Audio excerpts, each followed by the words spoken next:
शलोम my dear friends, आप सबको जय मसीह की। मैं विश्वास करता हूँ आपने परमेश्वर के वचन के द्वारा बहुत सारी आशीष और बरकत को रिसीव किया है। आज हम फिर से खुदा के कलाम में सीखेंगे। क्या हम चिंतित हैं अपने परिवार को लेकर? क्या हम चिंतित हैं अपने बच्चों के भविष्य के बारे में लेकर? क्या हम चिंतित हैं अपने शादीशुदा जीवन के बारे में? क्या हम चिंतित हैं अपने फ्यूचर के बारे में? कई बार हम अपनी चिंताओं को लेकर परेशान हो जाते हैं, अपनी फाइनेंशियल ज़रूरतों को लेकर परेशान हो जाते हैं और हम कहीं ना कहीं इस बात को भूल जाते हैं कि हम मसीह में हैं और हमारी नज़रें केवल अपनी मेहनत, अपनी बुद्धि पर होती है। परमेश्वर कलाम कहता है नीति वचन उसके 3 अध्याय में, तुम अपनी सोचों पर विश्वास मत रखो, परंतु तुम अपने पिता परमेश्वर पर विश्वास रखो। मैं आपसे एक बात कहना चाहता हूँ। खुदावंद प्रभु यीशु मसीह ने मत्ती की इंजील उसके 6 अध्याय और उसकी 25 आयत से लेकर 34 आयत तक प्रभु यीशु मसीह ने 3 बार कहा, चिंता मत करो, चिंता मत करो, चिंता मत करो। आए हम परमेश्वर के वचन में से देखते हैं। मत्ती की इंजील उसके 6 अध्याय और उसकी 25 आयत को हम पढ़ते हैं। इसलिए मैं तुमसे कहता हूँ कि अपने प्राण के लिए यह चिंता ना करना कि हम क्या खाएंगे और क्या पिएंगे, और ना अपने शरीर के लिए कि क्या पहनेंगे। क्या प्राण भोजन से और शरीर वस्त्र से बढ़कर नहीं? हालेलुया। परमेश्वर इस वचन के द्वारा हमसे एक बहुत गहरी बात कर रहे हैं। परमेश्वर का वचन कहता है कि तुम चिंता मत करो। हम क्या खाएंगे, हम क्या पिएंगे। हम दिन प्रतिदिन अपनी ज़रूरतों को पूरी करने के लिए इन संसार में कड़ी मेहनत करते हैं। यहाँ तक हम जब कड़ी मेहनत करते हैं, उस मेहनत के बाद भी हम इस बात को नहीं समझ पाते कि जो मेहनत हमने की, जो हमने कमाया मेहनत के द्वारा, वो कहाँ चले गया। प्रभु का वचन कहता है कि तुम इस बात की चिंता मत करो। हम मेहनत करते हैं, हम खाने के लिए, अपने पीने के लिए, अपने भोजन के लिए, अपने लिए सुंदर वस्त्र को खरीदने के लिए, और हम चिंतित नहीं रहते हैं। क्यों? क्योंकि हम शरीर के अनुसार चलने की कहीं ना कहीं कोशिश में हैं। और प्रभु का वचन कहता है कि जब तक एक बीज मिट्टी में ना जाए, एक कनक का दाना मिट्टी में ना जाए, तो वो मरता नहीं। इसी तरह हमें अपने आप को परमेश्वर के वचन में लेके जाना होगा। अपने शरीर की इच्छाओं और कामनाओं को मसीह यीशु के द्वारा उसे खत्म करना होगा। क्योंकि जब तक हम शरीर के अनुसार चलते जाएंगे तो हम चिंतित रहेंगे और हम परेशान होते जाएंगे। कई बार हम इस समस्या को अपने ऊपर इतना हावी कर लेते हैं कि हमें लगता है कि ये परेशानी बहुत बड़ी है। परंतु परमेश्वर का वचन कहता है, if you have a faith, यदि तुम्हारे पास विश्वास है तो इस पहाड़ से कहो तो ये पहाड़ भी चले जाएगा। हम क्यों चिंतित हैं? परमेश्वर का कलाम कहता है, जब संत पौलुस और सिलास जेल में बंद थे तो उन्होंने किसी भी बात की चिंता ना की, परंतु उन्होंने जेल में ही परमेश्वर की आराधना और उनकी महिमा करनी शुरू कर दी। परमेश्वर का कलाम कहता है कि जब संत पौलुस और सिलास ने प्रार्थना करना और खुदावंद में आराधना करना शुरू की, तो परमेश्वर का कलाम कहता है कि स्वर्गदूत आए वहां पे, उस जेल की नींव हिली। प्रभु का वचन आज आपसे बात कर रहा है। इसलिए प्रभु का कलाम कहता है कि तुम किसी भी बात की चिंता मत करो, ना खाने की, ना पीने की, ना वस्त्रों की। क्या भोजन, क्या ये वस्त्र, प्रभु का वचन कहता है कि हमारे प्राणों से बढ़कर है, हमारी देह से बढ़कर है। प्रभु का कलाम कहता है मत्ती की इंजील 6 अध्याय उसके 26 आयत में, आकाश के पंछियों को देखो, वे ना बोते हैं, ना काटते हैं और ना खेतों में बटोरते हैं, फिर भी तुम्हारे स्वर्गीय पिता उनको खिलाता है। हालेलुया। क्या तुम उनसे अधिक मूल्यवान नहीं रखते? आप सोचिए अपने बारे में। प्रभु का वचन कहता है आकाश के पंछियों को देखे, ना वो काटते हैं, ना वो बोते हैं, ना वो बटोरते हैं। आज आपके साथ प्रभु का वचन बात कर रहा है।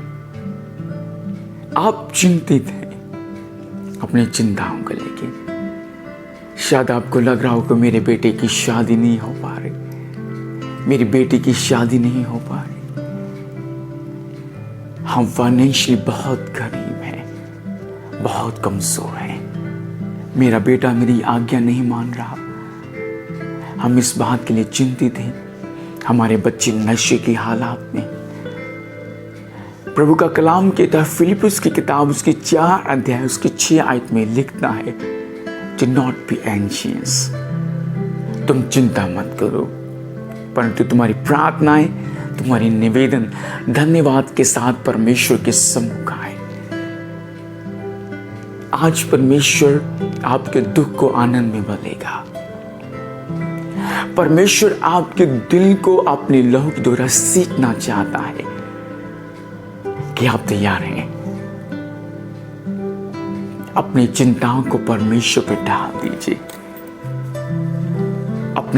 अपनी चिंताओं को परमेश्वर पे डाल दीजिए।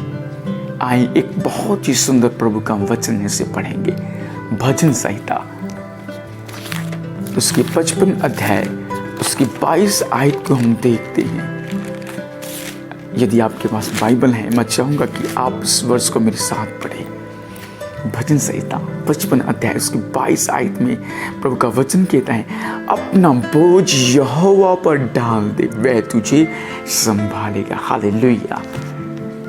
दाऊद नबी कहता है कि तू अपना सारा बोझ अपने परमेश्वर पे डाल दे, वह तुझे संभालेगा। कोई मनुष्य हमें नहीं संभाल सकता, इस संसार हमें नहीं संभाल सकता। प्रभु का कलाम कहता है कि स्वयं परमेश्वर यहोवा तुझे संभालेगा, वह धर्मी को कभी टलने ना देगा, वे कभी धर्मी जन को टलने ना देगा।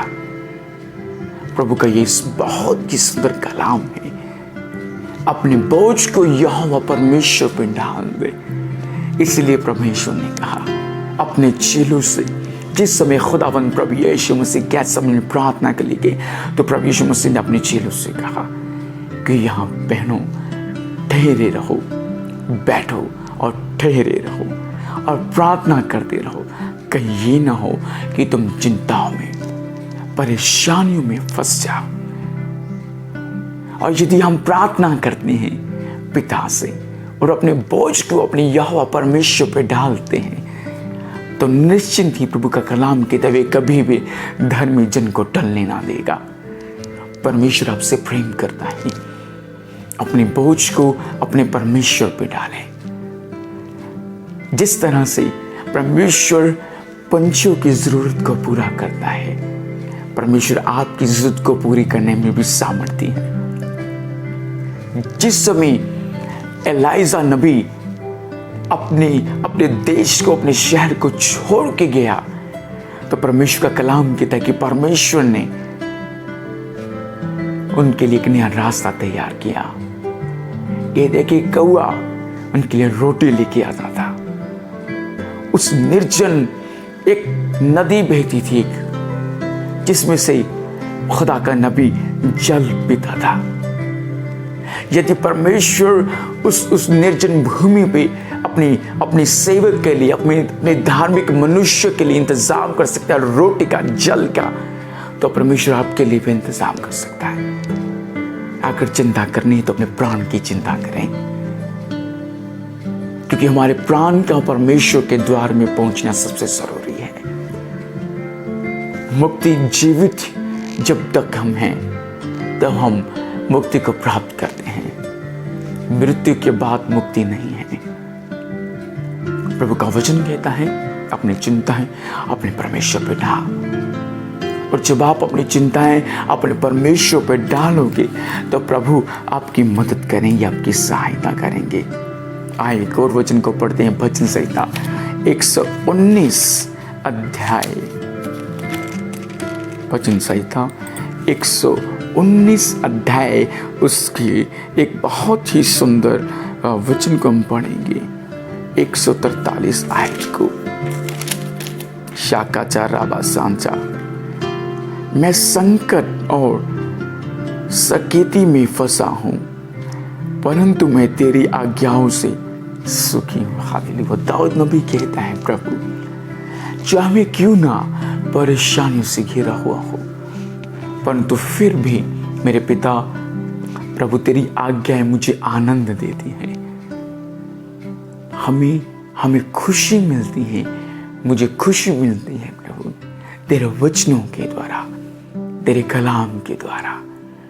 हमारी सच्ची खुशी हमारा परमेश्वर है, हमारा आनंद हमारा परमेश्वर है। परमेश्वर आपको आपकी चिंताओं से आजाद करने जा रहा है। तैयार हो जाए, आए अपनी आंखों को बंद करें, हम प्रार्थना करेंगे। सेनाओं की यहोवा परमेश्वर, हम प्रार्थना करते हैं प्रभु हमारी सहायता कर। प्रभु मसीह यीशु के नाम में दुआ करते हैं, प्रार्थना करते हैं प्रभु ब्लेस कर इन भाइयों को, ब्लेस कर इन बहनों को जो चिंताओं में है। आज प्रभु यीशु के नाम में ये चिंताओं से आजाद हो जाए, चिंताओं से आजाद हो जाए यीशु के नाम में। ब्लेस कीजिए सलाम हो। हम इन दुष्ट आत्माओं को जो चिंताओं को ले गए यीशु के नाम में डाल, get out in Jesus name. प्रभु अपनी आत्मा को रिलीज कर इन पे, तेरा आत्मा को ब्लेस करे, तेरा आत्मा को चिंताओं से आजाद करे। ब्लेस कर प्रभु, ब्लेस कर इनके परिवार को, उनके बच्चों को, उनके भाइयों उनकी बहनों को। यीशु तेरा आत्मा के परिवार में कार्य करे प्रभु। प्रभु तेरा धन्यवाद इस समय के लिए, इस वक्त के लिए। खुदावन प्रभु यीशु मसीह के नाम में प्रार्थना मांग, आमीन आमीन। माय डियर फ्रेंड्स, प्रभु आप सबको इस कलाम के द्वारा बहुत सारे आशीष और बरकत दे। जय मसीह की।